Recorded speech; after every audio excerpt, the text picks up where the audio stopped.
नारायण राणे ने अपने खिलाफ दर्ज अलग अलग मामलों को लेकर याचिका दायर की है। अपनी अर्जी में उन्होंने पुलिस की कार्रवाई रोकने की मांग की है। कल इस मामले में नारायण राणे को गिरफ्तार भी किया गया था, लेकिन देर रात उन्हें जमानत मिल गई थी। उद्धव ठाकरे के खिलाफ टिप्पणी को लेकर नारायण राणे पर कुल 4 मामले पुणे से लेकर नासिक, ठाणे और महाड में दर्ज किए गए हैं। कुछ ही देर में हाईकोर्ट में राणे की अर्जी पर सुनवाई होगी। राणे ने अपने खिलाफ पुलिस कार्रवाई पर रोक की मांग की है और राणे को पुलिस ने नोटिस जारी करते हुए उनसे पूछताछ की बात कही है। राणे को नासिक पुलिस का नोटिस मिला है, एफआईआर खारिज करने की मांग की गई है। तो बॉम्बे हाईकोर्ट पहुंचे हैं नारायण राणे, कुछ ही देर में वहां सुनवाई होनी है। 2 सितंबर को पेशी का जो आदेश दिया गया है उसी मामले में।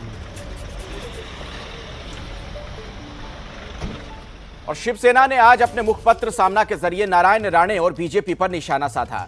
छेद वाला गुब्बारा, इसी शीर्षक वाले संपादकीय में लिखा गया कि मुख्यमंत्री का पद एक संवैधानिक पद है और इसका अपमान करने वालों को बर्दाश्त नहीं किया जाएगा। आप देख रहे हैं कि उसका जो अर्थ है वो हम आपको बता रहे हैं। दरअसल कहा यह भी गया उसमें, बीजेपी को चेतावनी देते हुए कि उसे अपने बेलगाम नेताओं के बड़बोलेपन की कीमत चुकानी होगी। तो आप देख सकते हैं कि इस तरीके से बहुत ही तल्ख टिप्पणी की गई है। सामना जो कि माउथ पीस है शिवसेना का मुखपत्र, उसमें ये बातें लिखी गई हैं। शीर्षक दिया गया छेद वाला गुब्बारा। ऐसे निकम्मे को भारतीय जनता पार्टी द्वारा गोद में लेना है, ये उनके संस्कार का अधोपतन है। महाराष्ट्र में कानून का ही राज्य है और एक मर्यादा के बाहर जाकर आगे लिखा गया कि इस बेलगाम बादशाह को बर्दाश्त नहीं किया जाएगा। भारतीय जनता पार्टी को इस बेलगाम बादशाह की बड़ी कीमत चुकानी पड़ेगी। तो नारायण राणे को लेकर जो बातें लिखी गई सामना में वो आप देख सकते हैं। नारायण राणे मामले में बीजेपी की तरफ से जवाब आया है। बीजेपी ने कहा कि महाराष्ट्र सरकार घमंड में काम कर रही है, शिवसेना सत्ता का दुरुपयोग कर रही है। केंद्रीय मंत्री नारायण राणे जी को कल देर रात न्यायपालिका ने जमानत दी। महाराष्ट्र सरकार का अहंकार, उन्होंने बदले के भाव से जो कार्रवाई की थी, उसे एक बहुत बड़ा तमाचा न्यायपालिका ने दिया।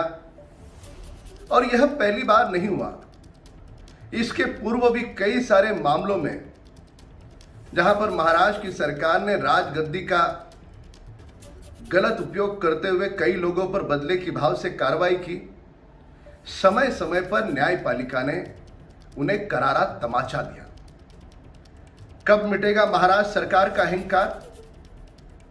कब वे राजगद्दी पर बैठकर अपने राजधर्म के दायित्व का निर्वहन करेंगे?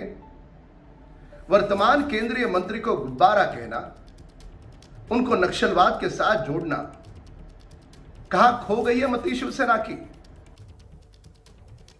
हमारे साथ मृत्युंजय सिंह हमारे सहयोगी जुड़ रहे हैं इसी खबर पर। मृत्युंजय, राम कदम कह रहे हैं कि न्यायपालिका का तमाचा शिवसेना सरकार के लिए। उधर उद्धव ठाकरे ने उन शिव सैनिकों के साथ तस्वीर खिंचवाई जिन्होंने हल्ला हंगामा किया। एक तरीके से चिढ़ाने का काम किया जा रहा है बीजेपी को। यह मामला कहां जाता हुआ आपको नजर आ रहा है और जो हाईकोर्ट में सुनवाई होनी उसके बारे में भी जानकारी दीजिए।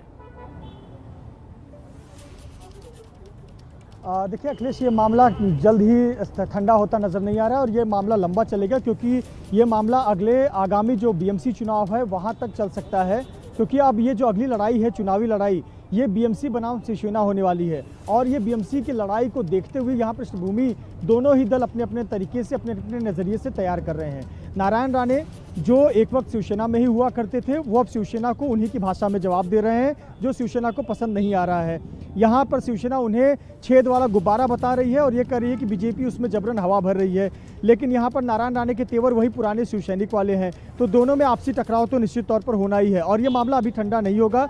और हमने आपको बता दें कि हौसला अफजाई की बात, ये शिवसेना की पहले से परंपरा रही है कि जब भी कोई शिवसेना के कार्यकर्ता इस प्रकार का कृत्य करते हैं, कदम उठाते हैं, हंगामा करते हैं, या जो शिवसेना या मातोश्री के नेताओं को, उद्धव ठाकरे को, आदित्य को, इनको भाए ऐसा काम करते हैं, तो उनकी सराहना की जाती है, हौसला अफजाई की जाती है। चाहे उसके लिए रात 12 बजे मिलना पड़े, तो उद्धव ठाकरे और आदित्य ठाकरे ऐसे कार्यकर्ताओं से मिलते हैं, जिसकी तस्वीर हम दिखा रहे हैं। देखिए, कुछ ही देर बाद 10:30 बजे बॉम्बे हाईकोर्ट में एक मामले की सुनवाई होनी है। ये मामला वो है कि नारायण राणे के वकील क्वेश्चनिंग के लिए गए हुए हैं कि जो जी। 4 एफआईआर दर्ज हुए हैं नासिक में, पुणे में, रायगढ़ के महाड़ में और जी। थाने के नौपाड़ा में, उससे क्वेश्चनिंग के लिए है, जिस पर सुनवाई बिल्कुल, तो इस खबर पर आप नजर बनाकर रखिए मृत्युंजय। जैसे ही अदालत से कुछ अपडेट होगा हम दोबारा आपका रुख करेंगे।